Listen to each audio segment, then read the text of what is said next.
We said young people don't get access to credit. True. We said, can we solve that problem? So what made you think कि नहीं यार छोड़ छाड़ के ये सब पूरा वापस start करते हैं? I think it's always about creating a mark and creating impact. We had 128 no's, and the next 3 we raised back-to-back money.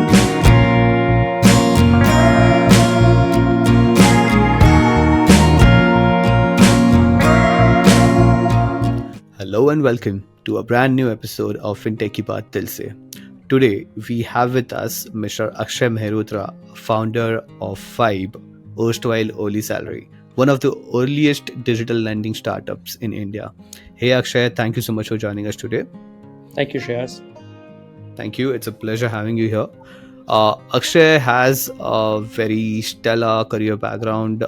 Before I think Fibe, he had assumed multiple CMO roles at great organizations like Policy Bazaar, Bajaj, and a few others. So let's hear a bit about Akshay and his career journey from himself. Over to you, Akshay. Thanks, Shreyas. Shreyas, I've always been a marketing enthusiast. I always felt that you could create a new brand, you could create new positionings. Loved that entire space. I started my career at that time, it was called Allianz, and became Bajaj Allianz. Right. And at a very early career at 25, 26, I got fortunate to become the CMO of the company. Wow. So I really learned sales marketing ground up. I got a chance to lead a large entity. Then when Policy Bazaar was starting, I met Yashish and said, why don't I join? I joined as the first CMO there and really built the word Policy Bazaar. Really that's said great. digital acquiring can be built in a very different manner. And one day I'd met Mr. Bayani, and on a flight he said, Big Bazaar aayega. I said, sir, I've never done food, fashion, retail, and you're asking a person who literally does online marketing to come into the most traditional brand. He said, we need a change. We need someone young and fresh. Think about it. And then I spent 3 years really running future retail marketing. The most interesting experience where whenever you said you'll impact the country, there'll be 5-6 crore people standing in your stores. True. So it was very large learning for me. And that actually gave me the birth to come and say, let's look at lending. We were the first lending app in the country. We said young people don't get access to credit. We said, can we solve that problem? We started off saying we make month ends and dates better. Today, we are a full-fledged lender which has done more than 5.5 million loans. What's more interesting is the way we have understood young people's habit and how we have brought consumption economy to financial services in a very interesting manner. Indeed. You know what really intrigues me about marketing as such, right? It's the ability to influence people's psyche. It's not just selling something, it's about influencing the way people perceive your brand, right? And I think that really intrigues me on how you can play with consumer psychology to build a brand and essentially so as to use it. I mean, I know it's kind of a forbidden word in marketing, but kind of manipulate people into creating a different image about the brand and basically, helping them or influencing their decision, so as to say, right? Having said that, right, I think you have had a very classic, I would say, journey building up and growing up the corporate ladder, being at the top of the food chain in the marketing at multiple companies. So what was it that made you think, yaar, ये सब तो होता रहेगा, like let's do something of our own? I mean, it's a very risky step, and given the fact that you were very settled in wherever you are and you are probably at the peak of your career, so what made you think कि नहीं यार छोड़ छाड़ के ये सब पूरा वापस start करते हैं? I think it's always about creating a mark and creating impact. Right? You always want to be remembered by something which is lifelong. True. One of the parts that I always said that create an entity which is built for life, right? And it actually narrowed down to say, can we build a banking entity? Financial services business are meant for lifelong. They're supposed to outlive the human being. They're not like any other startup. True. You actually, whenever you provide credit, you improve people's life. And we, when I was, let's say me and Ashish, when we were building up this company, we always said, how are we going to be relevant in someone's life 10 years later, 20 years later, 30 years later? Right. And we were surprised to see that customers that we originated 8 years back are still with us. right? We Oh. don't lose our customers to a similar product ever. Hmm. 88% of our customers, when they close their loan, they again come and borrow from us. Usually financial services built on 18% repeat. We're at 88% repeat, Hmm. right? And the impact that was taught in classrooms, right? We always learn that in marketing, unless you know the customer really well and he loves to appreciate you every day, you lose him one day. I think we have proved that financial services can be something which can be loved by customers. Our customers have bought their first TVs and fridges because of us. They went for their first overseas holiday. They went for them to afford small things to larger things, for them to make a medical emergency come alive. We have done a lot for our consumers, and we see that every day. All right. So I think just to sum it up, what essentially drove you to build something of your own and start Earlysalary, now known as Fibe, is the opportunity to create an impact and an entity that essentially lasts more than your life, and it's more like larger than life scenario, right? Absolutely. Interesting. Interesting. So, I mean, always startups. With startups, it's always has been the case. Like first few years, it's a struggle. It's an uphill battle that almost all the founders have to fight. So, at what moment your conviction got converted into fruition? Basically, that you realized कि यार ये तो चल पड़ा. मतलब this is now going on for real. This is set. It's not going anywhere. So, I would say a entrepreneur can never be satisfied or never have ambiguity. Otherwise, he's not Hmm. an entrepreneur. Right. So let's True. put this example. If you feel the business is doing really good, I don't think so. I think it's a constant struggle to make it better. Right. Indeed. I'll take you through our journey. We Hmm. got we got a concept as paper seed. It was the two founders had to quit their job. If we quit our job, we are raising our seed and an NBFC license. Hmm. So 9 years back, $1.5 million seed was considered a dream, which included our NBFC transfer, which typically takes 2 years to get. Right. So typically, if you want to set up something, an asset-heavy fintech, it meant that it'll take you at least 2 years before you can give out your first product, right? True. And it took us one meeting at 7:30 in the morning. We raised our money. We had not quit Hmm. our jobs, right? Hmm. So we took 92 days to quit our jobs, move to Pune, hire a 100-member team, build a product, transfer the license, and give our first loan, Wow. right? So I think we were so much in a speed that we forgot the struggle. Right? We were saying, ki, boss, this is tough, but it was not so tough, right? Raising money. But Right. after that, we had to patiently wait for 9 months for us to give money, see 6 cycles of money coming back before we could build an investor pitch to go and meet the next investor. True. True. Right? True. It took us 128 no's. I would have done an IC meeting with each and every venture fund in India available at that point of time. Hmm. Right? And 128 no's came on our face. And these were not pitch meetings, these were IC meetings where the fund decides yes or no. Right. Right? And anyone in the startup world knows what an IC meeting is, Hmm. right? We told 128 no's, followed by 129, 30th, and 31st, investing 2 million, 2 million, and 130 million, 16 million back to back was the most Wow. interesting part, right? We had 128 no's, and the next three we raised back to back money. We did a Series A and Series B within a month, Got right? it. So entrepreneurs will always go through the journey. Rejection is not easy, but what I learned was every day is a fresh day.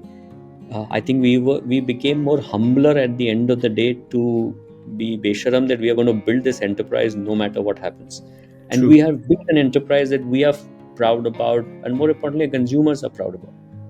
Indeed. Indeed. No, having said that, right? You said that you had after hearing so many rejections, what changed at 129th that the rest after that essentially was a history, right? You raised back to back three rounds or three So it was investments very came in. Shreya's excellent question, and I always repeat this question. I was thankful for some of the mentors who came in to help us. When Hmm. we set up this enterprise in Pune, the local community of entrepreneurs stepped in and said, "I will help."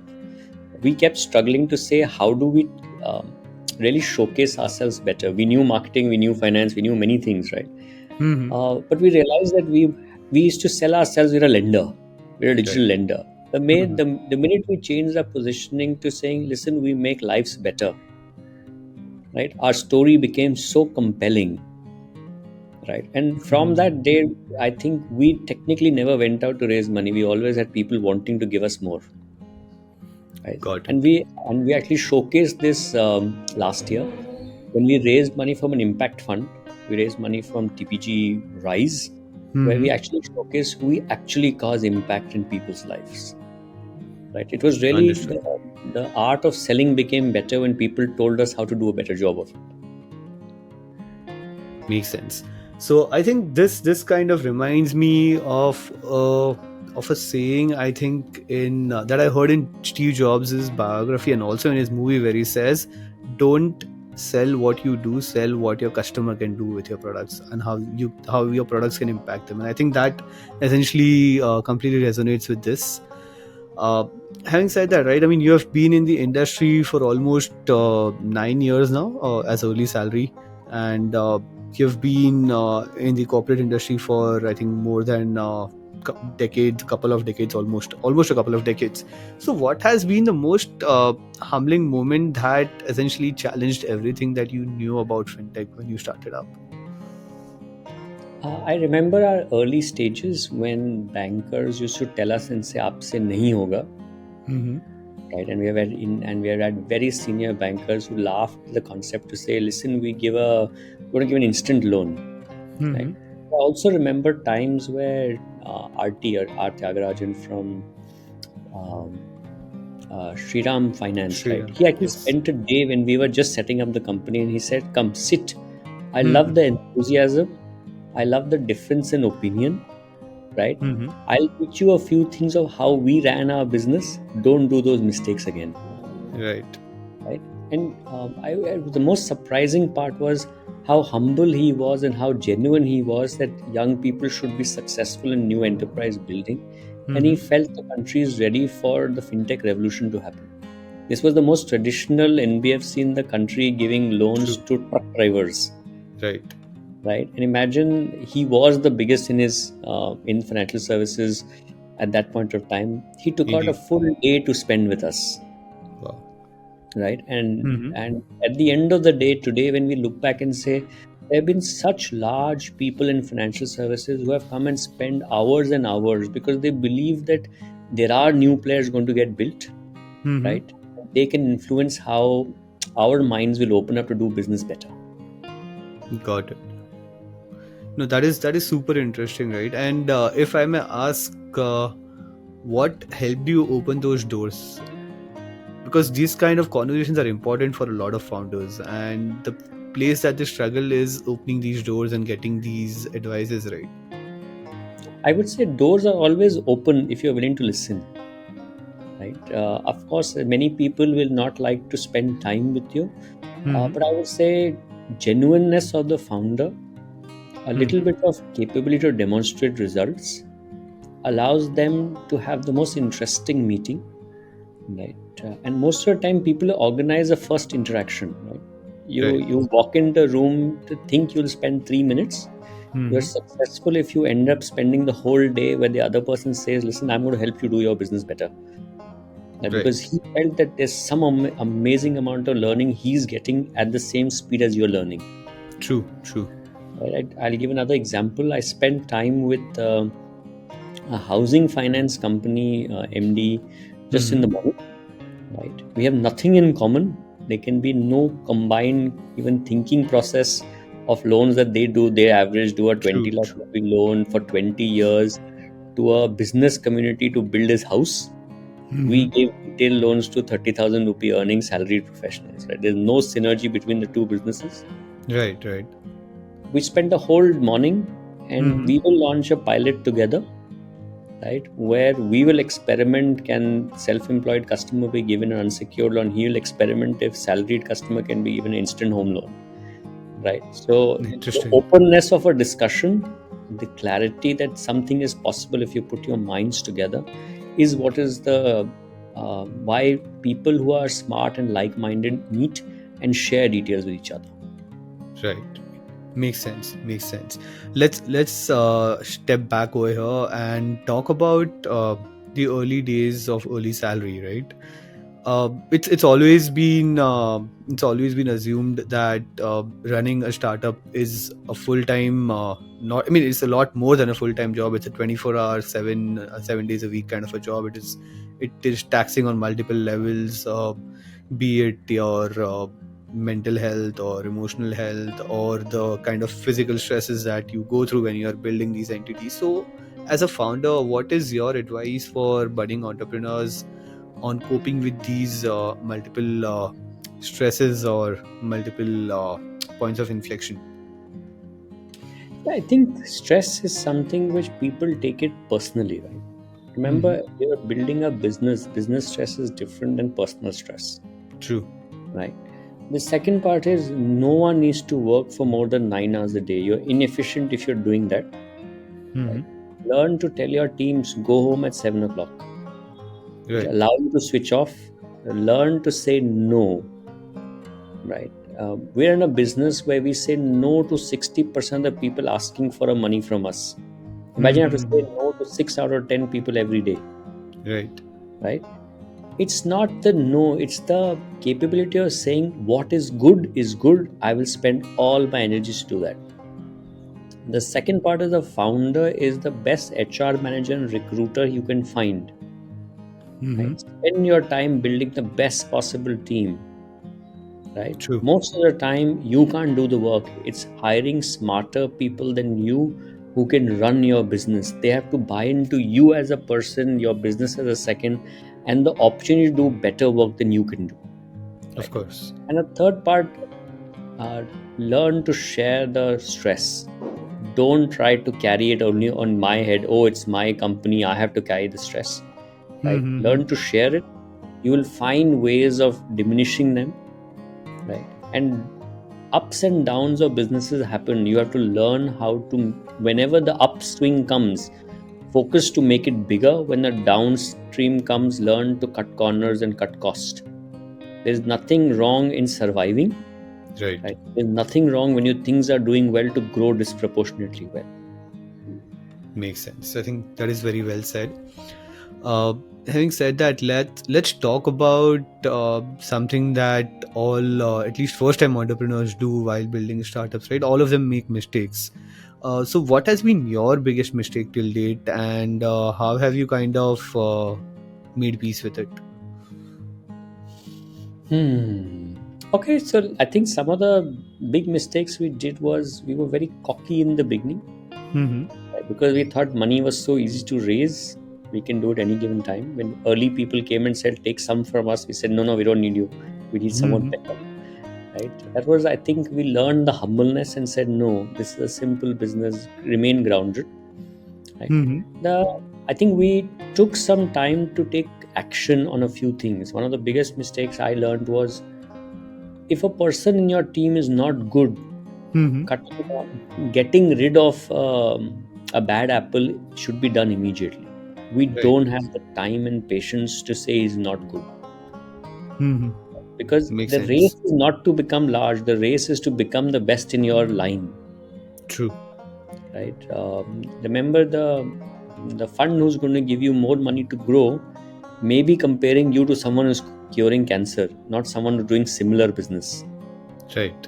right? So you need to be exceptionally good in everything that you do, and teams make a lot of difference. How you position yourselves and how you drive business is very important. If something doesn't contribute to your EBITDA, don't do it. Be ruthless about it, right? And there's nothing that I personally like. It has to contribute to my business. I have no personal likes.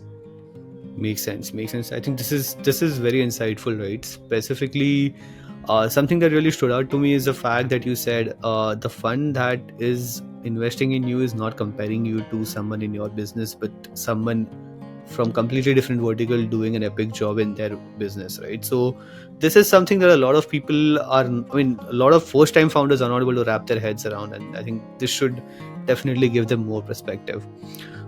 Having said that, coming to the final question of this segment, what are the three don'ts that you would advise for an early stage founder? uh, don't think that the product you think is the perfect one. Let your customers answer that.